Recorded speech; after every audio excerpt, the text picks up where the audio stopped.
we will continue with A New Nation, American Independence.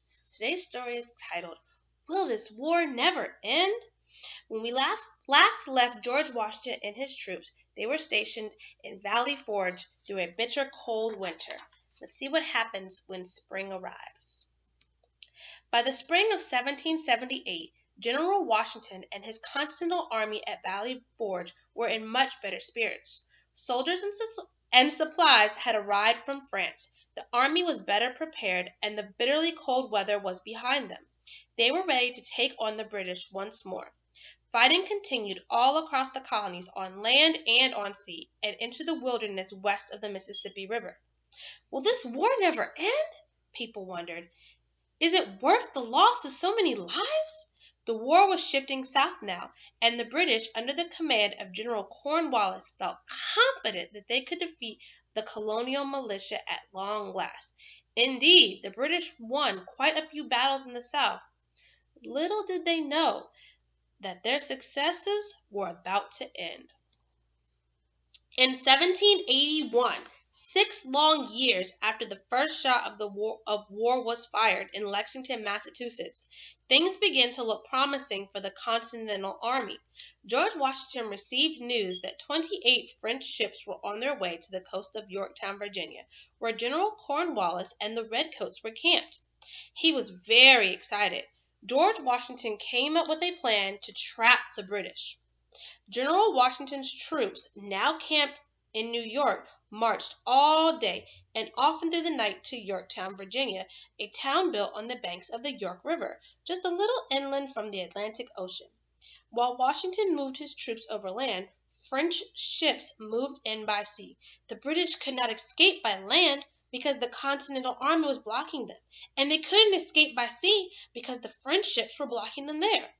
George Washington and his forces had the British blocked from both sides. British drummer boys waved a white flag to show they were surrendering, and bands are rumored to have played a tune called "The World Turned Upside Down." It must surely have seemed like an upside-down world to the British, who were used to winning wars and ruling colonies. Now they had lost a war. They would no longer rule over the American colonies. The British army was captured at Yorktown, and all the fighting in the colonies soon ended.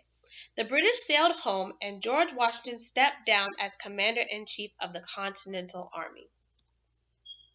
It took 2 years of meeting in Paris, France, to plan for peace. In 1783, Benjamin Franklin was there to sign the peace agreement that gave the American colonies their independence. They were finally free of British rule. They would no longer have to pay taxes to the British king. Their new nation reached from Canada in the north to Florida in the south to the Mississippi River to the west. Now the British were no longer in charge, and the colonists did not have to obey the rules of a distant king. Who would rule the new nation? Some suggested that George Washington be made king. King? We've been fighting to rid ourselves of a king. Our new government must be one where the people rule. But how?